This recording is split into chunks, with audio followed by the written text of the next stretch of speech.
Buenos días, yo les voy a hablar de inicio de evacuación de Estado.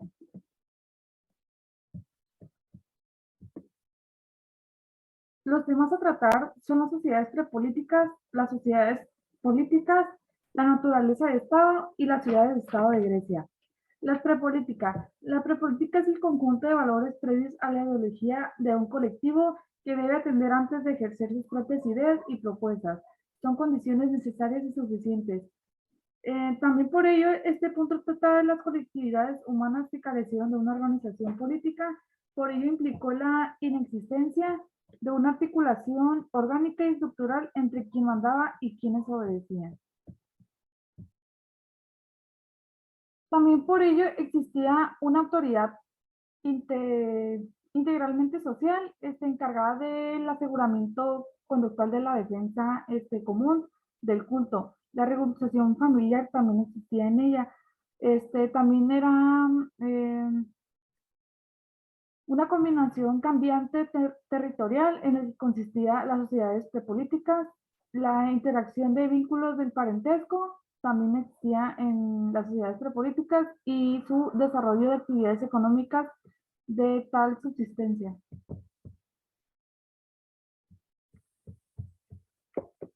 Prepolíticas también consistía en cuatro tipos de expresiones. Una de ellas era la forma de agrupación humana, las hordas, los clanes y las tribus.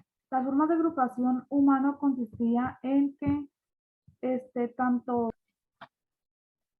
en tanto que el hombre primitivo se veía a una necesidad de organizarse en pequeños grupos y asentarse en un lugar, aprendiendo de esta forma a convivir con seres de su misma especie, así como repartiendo deberes y obligaciones como era el cultivo y la caza.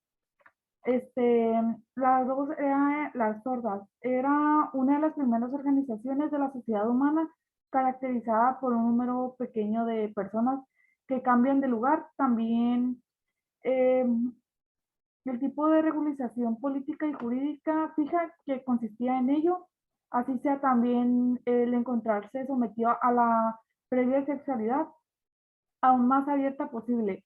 Si, o sea, existían también unidades monetarias así para resolver sus necesidades básicas en una de las primeras organizaciones que existía en las hordas.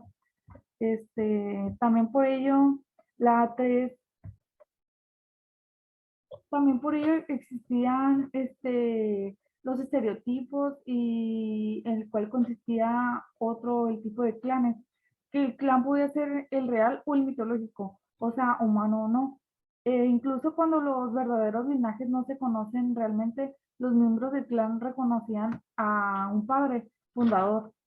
Así se les decía. En general, el parentesco también diferencia a las relaciones biológicas, que pues envolvían la adopción y el matrimonio entre los lazos genealógicos convencionales, incluso el clan en una unidad de descendientes común más putativa que demostrable, ya que los clanes pueden ser mutrilineales y patrilineales o conáticos. El vínculo del clan puede estar tan ampliamente pues arraigado que determina relaciones especiales con todas las personas del mismo parentesco, aunque estén fuera del ámbito territorial propio. El siguiente y por último era la tribu, que surge a partir de la asociación de varias familias, pues ya sea que habitaban un determinado territorio, el cual las primeras tribus aparecieron en el periodo neolítico, cuando distintas tribus comenzaron a establecer tales alianzas y a fundarse a sí mismo el desarrollo a las primeras civilizaciones humanas.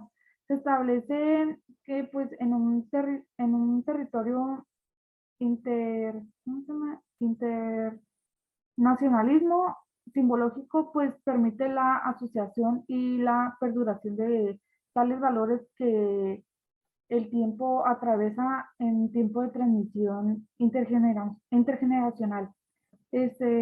Existen también en sí mismo en tribu las jerarquías, el cual se basaba de un jefe que dicta las normas y convivencias y establecen tales castigos para aquellos que violaban los valores entre el grupo. Pues por mi parte sería todo. Hablar sobre las sociedades políticas y pues primero que nada las sociedades políticas pues son un concepto de las ciencias sociales y políticas que se utilizan para referir la combinación entre el Estado y la sociedad civil. Pues son esferas que se encuentran en continuo y creciente proceso de interpretación para regular la vida común. Pues también es importante diferenciar de la sociedad natural, pues que suele definirse como una infraestructura convergente que se integra por las relaciones directas y del control, pues basados principalmente en el parentesco.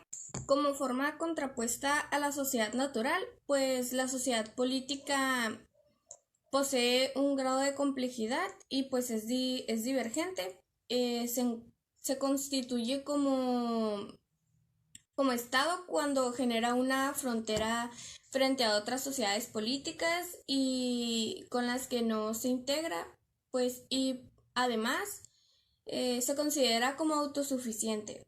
La sociedad política supone una serie de procesos complejos, pues que viene siendo el sistema de intermediación, negociación de intereses, eh, que, que los actores sociales individuales y colectivos, civiles y gubernamentales, son protagonistas al hacer valer sus intereses de naturaleza diversa.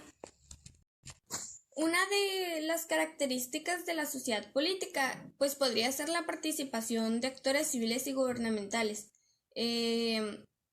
pues en un espacio que no es propiamente el ámbito de las decisiones colectivas ni el ámbito de las decisiones privadas. A esto que pues el conjunto de actores tiene recursos, intereses, percepciones diversas, así como desarrollan estrategias y pautas de interacción globales y específicas. Pues también otra de sus características podría ser que se considera un espacio público donde se elabora y se reconstruye el contrato social, lo que significa que pues colisionan, negocian y llegan a acuerdos entre los intereses públicos y privados. Bien, puede hablarse de diversas clasificaciones de los gobiernos. Entre las clasificaciones clásicas destaca la de Aristóteles, quien planteó 6 tipos básicos de gobierno. 3 de ellos los describe como justos y los otros 3 como injustos.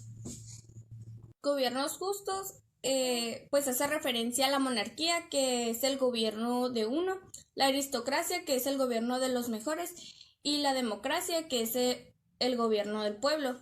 Entre los injustos, pues se encuentra la tiranía, que es el gobierno de uno que abusa de su autoridad, corrupción de la monarquía. El otro sería la oligarquía, pues es el gobierno de unos pocos poderosos, corrupción de la aristocracia. Y la última sería la demagogia, pues que es desgobierno casi anárquico basado en la manipulación y en el engaño, corrupción de la democracia. Bien, si nos atenemos a estos tiempos, la clasificación de las formas de gobierno actuales sería la república. Y pues la república es la forma de gobierno en la que el jefe del Estado es un cargo público que ha solo sostenido por elección pública, directa o indirecta. Y pues también existen los tipos de la república, que sería pues la república presidencialista. La república presidencialista como un primer ministro no ejecutivo. También está la república semipresidencialista, la república parlamentaria y la república parlamentaria mixta. Y también la república unipardista. El gobierno sería la monarquía, que la monarquía pues es un sistema de gobierno que se conforma por una jefatura del Estado personal, vitalicia y hereditaria, que igual también están los tipos de la monarquía, que es la monarquía constitucional o parlamentaria, la constitución con monarca activo y la monarquía absoluta. También otra forma de gobierno es la teocracia. En esta forma de gobierno, la autoridad política y religiosa es la misma, por la que no hay separación de poderes. Por mi parte es todo. Pues a continuación sigue mi compañera Melissa. Hola, a mí me tocó exponer sobre la naturaleza del Estado y comenzaré con su definición. La naturaleza del Estado federal mexicano parte de reconocer que el orden jurídico se compone de dos tipos de normas legales, una parte de normas válidas para toda la población y aplicables en todo territorio, las que no denominan normas federales, y por otra parte de disposiciones dirigidas a determinados núcleos de población, únicamente aplicables en una porción del territorio y que se denominan normas locales. Tipo de norma forman ordenamientos jurídicos parciales que configuran comunidades llamadas estados o entidades federativas.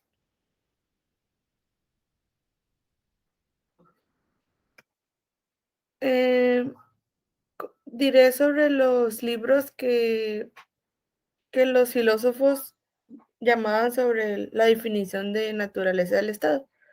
El primero viene siendo John Locke, un filósofo que decía que los conceptos de estado de naturaleza, razón, ley natural, libertad y bien general están íntimamente conectados al estado de naturaleza.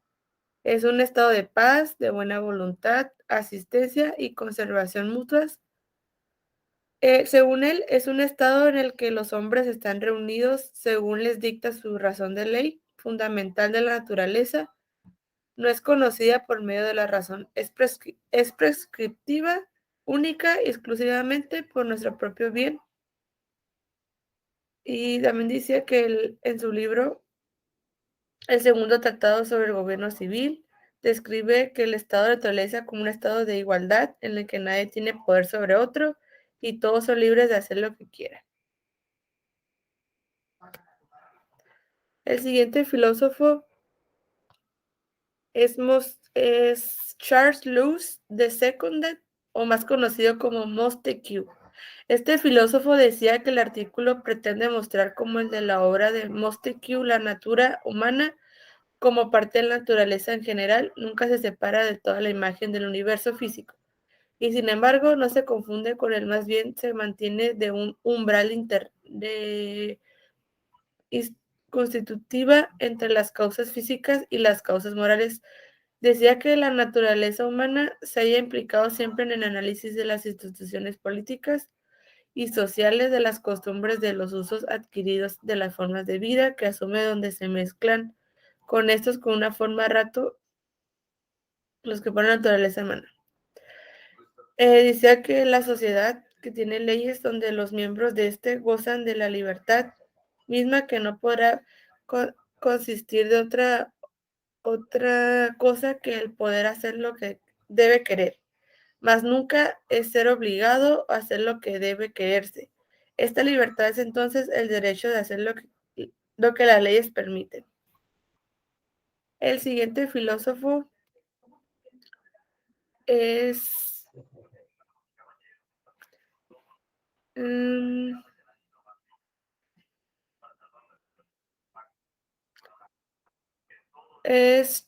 Jean Jacques Rousseau. Él nos decía en su libro que según el hombre es el estado de naturaleza, es natural, es inocente, solitario, libre e independiente mientras se produce por encuentros casuales y la relación madre-hijo perdura hasta que el niño pueda valerse por sí mismo. Los hombres viven en el presente sin noción del futuro y decía que el estado de naturaleza es un estado original de pureza, degenerado por un proceso de civilización que desarrolló vicios, conflictos, pasiones y desigualdad. Y por último, les hablaré sobre Aristóteles. Él decía que para Aristóteles el estado natural y también el hombre es un animal político por naturaleza, incapaz de vivir fuera de una sociedad. En lo referente a la familia, Aristóteles se limita a exponer las relaciones entre amos y esclavos y la obtención de recursos. También nos dice el filósofo Aristóteles que el Estado griego se caracteriza según por dos aspectos esenciales: la autosuficiencia, que determina por el propio desarrollo asociativo y económico del ser humano, y el Estado es en el sentido de una asociación con capacidad para satisfacer sus propias necesidades humanas, un medio para reproducirse, y por mi parte sería todo. Gracias.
Ciudades-estado en Grecia. En la antigua Grecia se localizaba en la zona oriental del Mediterráneo y fue esta la fusión de distintos pueblos al sur de la península balcánica, las costas de Asia Menor y las islas del mar Egeo. Mayormente sus ubicaciones de las ciudades-estado eran como en la imagen que tenemos aquí.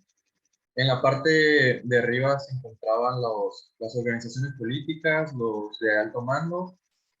El pueblo se encontraba en la parte baja y en la parte baja se encontraba el comercio, viene siendo las zonas marítimas. A los alrededores se encontraban pequeños establecimientos, los cuales son las ciudades de las personas donde ellos vivían, los establecimientos donde estas mismas personas pues eran sus hogares en gran manera. Origen de la ciudad-estado. Su origen dándose así en el tercer milenio antes de Cristo, asentándose y creciendo como pueblos, alcanzando a desarrollarse en gran medida debido al comercio marítimo y la organización de ciudades-estado independientes llamadas polis.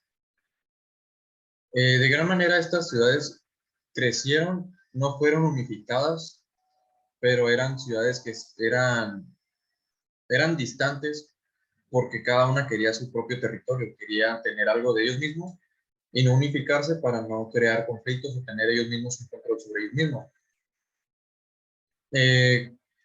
Alcanzando un gran impacto en la economía y en su desarrollo político. Estos no eran influenciados de poca manera por Grecia, que implementaba, bueno, copiaban un poco de su modelo político. Así estos tenían un poco de Grecia en cada uno de sus políticas, más no eran completamente idénticas, tenían variantes.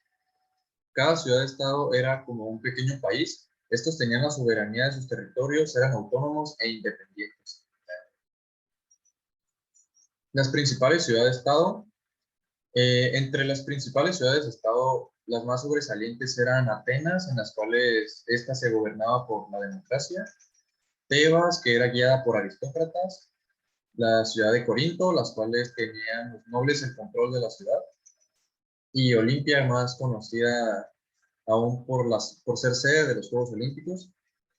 Las ciudades tuvieron un gran impacto socioeconómico, al igual que político, pero con el crecimiento de la población, estos se vieron afectados buscando alternativas más viables, siendo estas el viajar a otros países, ciudades, y conquistarlas para así implementar su política y su territorio, siendo estos así mejorando el lugar que gobernaban y conquistaban. Estos ampliaban su modelo económico, haciendo que tuviera un gran impacto positivo en estas, tanto político, que de gran manera se iban adentrando a lo que era su antigua ciudad, ya sea si Atenas conquistaba gran parte de Turquía, estos adoptaban las creencias, la política y el modelo económico, mejorando así cada una de las ciudades que gobernaban. Y por mi parte es todo.